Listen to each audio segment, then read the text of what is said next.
Welcome back to another episode of Rock Boys Football. Coach Prime added again in the transfer portal as Xavier Weaver from USF is the latest new Colorado Buffalo. Again, joining his teammate Jimmy Horn Jr., who's already enrolled in the program, going through winter conditioning. They get two really big-time playmakers and kind of instant impact players for Colorado in 2023. Going to talk a little bit about the player, but also going to talk and take a look at what they did in that 2023 class, what they did in the transfer portal class, and kind of outline some instant impact players for the Buffaloes in 2023. Again, before we get into it, I just want to say thank you to you guys. The support you guys have shown when we're talking Coach Prime has absolutely meant a lot. You know, my brother and I we've been having a blast talking about the roster construction that Coach Prime and these Colorado Buffaloes are going through, a complete overhaul of talent. And if you're a Colorado Buffalo fan or just a college football fan in general, it has to be the best story heading into 2023. We're going to continue covering it. And once that spring portal or the spring after spring practice, when that transfer portal opens again, we'll probably be talking about another 10 players that are hitting the portal and going and joining the Colorado Buffaloes with Coach Prime. Now, let's talk a little Xavier Weaver. I keep wanting to call him Xavier Worthy because that's the guy's a Michigan fan, the recruit, the Texas wide receiver. But Xavier Weaver, it's really hard to find wide receivers who've been as consistently productive as he's been the last 2 years. I mean, back-to-back years of over 700 yards receiving. And again, this is a bad USF team that really struggled at the quarterback position. They had multiple quarterbacks get banged up. They had multiple quarterbacks playing. And really the only thing consistent about that passing game was Jimmy Horn Jr. and Xavier Weaver. And now they're both going to be playing for Colorado. They're both going to be massive targets for Deion Sanders. And they're both, in my opinion, quarterback best friends. Like you can get the ball to them early on. They create separation quickly and then let them go be athletes after the catch. I think the biggest question you have is both these guys were one of the best players in their conference. They were a good group of five guys. Can they be elite power five guys? I like Jimmy Horn Jr. a lot. Xavier Weaver, I know a little less about, but Jimmy Horn Jr., he's a guy to keep your eye on because he's absolutely electric with the ball in his hands. He has some special quickness and speed. So the Colorado Buffaloes adding two guys who I think will be instant impact playmakers. And I think the Colorado Buffaloes have a lot to do adding depth to a lot of different position groups, but they're getting some playmakers who, like, those are the type of players that help you win immediately. Guys who can give you a 50-yard touchdown, help you win close games with some explosive, game-changing, game-winning plays. I think Xavier Weaver and Jimmy Horn Jr. are both guys that can make that happen. Now, let's take a look at this 2023 class because the amount of new faces that are coming into this Colorado Buffaloes team is a lot. And we're trying to get a feel for what are the guys that are going to be instant playmakers and instant performer or instant game impactors for Colorado in 2023.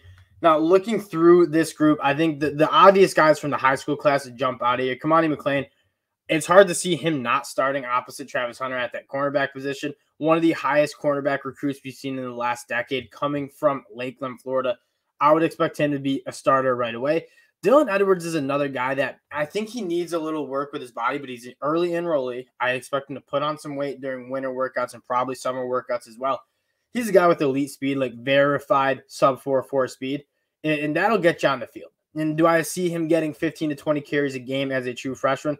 Probably not, but I do see him getting 5 to 6 touches, getting him some looks in space where he can use that speed because that speed translates. He already has that speed that will translate at that Power 5 level. So Dylan Edwards will have an impact. I don't know if he'll be the bell cow of that backfield. And then another guy, like two guys, Adam Hopkins and Amarian Miller. I think Amarian Miller stands out to me because he's one of the more bigger body guys coming from Louisiana.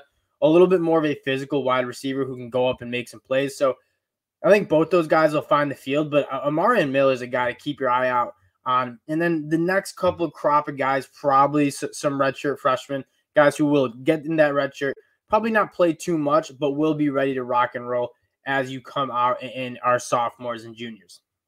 Now, the real impact playmakers are the guys that are coming in through the transfer portal. We already talked about Xavier Weaver. I think he'll play plenty.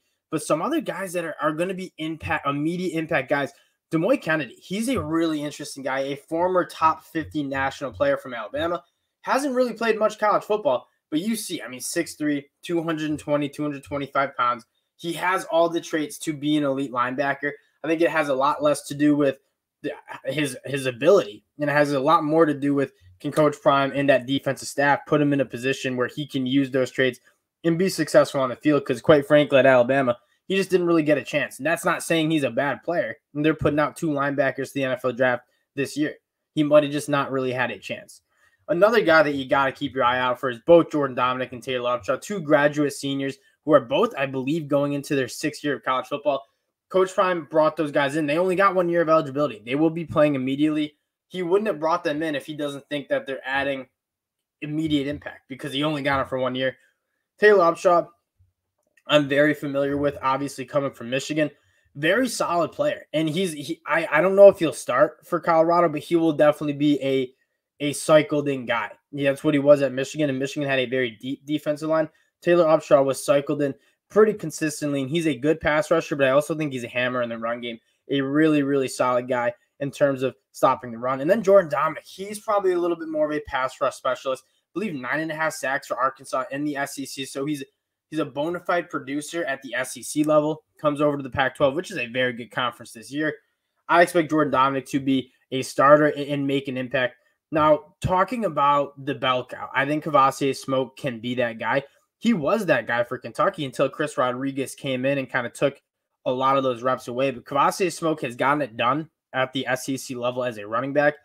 I expect him to be probably the lead ball carrier for Colorado as you head into 2023. Now, a couple other guys. Miles Slusher, he's a proven SEC defender at that safety position. Do I think he'll start? Probably, because when you look back at the depth and some of those guys returning from that Colorado roster, I don't think there's another better safety on that roster than Miles Slusher. USF Mugrabil, he has a really interesting story, and he's another guy that I think has a chance to start right away. He came into Florida, had a really bad scooter accident. Again, a former really, really heralded recruit out of high school. He has the body. He just had a really bad accident where he wasn't able to practice as a true freshman. I think he's a guy that can play. Now, Jace Feely going to be competing for that kicker spot. Tavion Beasley at cornerback probably will be cycled in, but again, when you have Kermani McClain, when you have a guy like Travis Hunter, starting reps at cornerback are going to be hard to find. But Coach Prime wouldn't have brought him in if he doesn't think Tavion Beasley can make an impact, whether it's this year, whether it's next year, for Colorado. Leonard Payne, another experienced guy on the defensive line, only 1 year of eligibility, so he will be playing, and he's built. Like, I've seen some pictures of him. He's got some juice to him.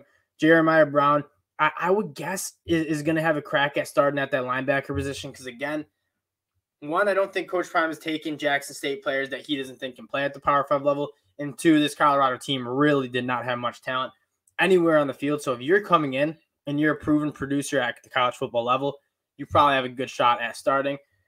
You got a punter and kicker, so you got some nice competition in the specialist group. This guy, I think, is like the biggest dark horse to be a massive impact maker. Sado Troy, I believe he's from Canada, but he played at Arkansas State, was one of the more productive tight ends in the whole entire country. More of that move around tight end as opposed to an inline blocking tight end, but man, does he have some size and athleticism to go along with it.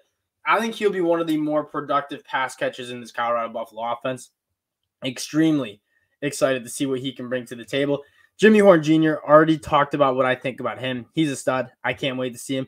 Travis Hunter, I really do think they're going to play Travis Hunter on both sides of the field. He's too athletic. He's too talented to really pigeonhole him. Now, I think he'll be like a top 10, top 5 pick at that cornerback position. But again, just like Michigan had with Jabril Peppers, when you have a guy that's so gifted, give him some touches on the offensive side of the ball as well. Tyler Brown, he's a built offensive lineman. I'm excited to see him. Sado Sanders, obviously quarterback 1. He will have a massive impact on this Colorado team. And then Landon Beebe, I think he's an immediate starter. He was a guy that a lot of Power 5 teams wanted coming from Missouri State, that FCS level. And then another guy, Savion Washington, coming from Kent State. Sean Lewis, their offensive coordinator, brought him over. He's a guy that, again, 6'8", 340. He's an absolute bear. He has very long arms. He was another guy that a lot of Power 5 teams wanted. And Sean Lewis coming over and taking that OC job kind of helped Savion Washington find his way to Colorado. And then Monson Bentley from Clemson, he's a guy that I think has some serious juice. I mean, behind Trent Simpson, behind Barrett Carter, Jeremiah Trotter at Clemson, all guys who will be playing in the NFL. Didn't really get a chance, but he's a talented dude who I think will get he'll probably be a starting linebacker. And then Taj Austin, he's another guy that you add Taylor Upshaw. You add Taj Austin, Jordan Dominick. You're bringing in a couple guys who have capability of being starters at that edge position, but at least guys at depth. And it's really important when you get to that defensive line to build that depth up. Now, that'll do it for, there's a lot of new faces. We talked about pretty much all of them. I'm almost out of breath doing it. There's a lot of guys who are going to be making an immediate impact for this Colorado team in 2023. And again, I think they're going to add 10 more. That's how much work this roster needs to do. And once Coach Prime gets into spring ball and notices what positions he wants to address, I think he'll get very aggressive in the transfer portal. So again, appreciate you guys checking this out. Wanted to make it quick, but kind of just summarize what Coach Prime has done, whether it's in that 2023 class, whether it's in the transfer portal. Appreciate all the support you guys are showing as well. Again, if you do enjoy the content, consider subscribing to the channel. We appreciate you guys, and we'll talk to y'all later.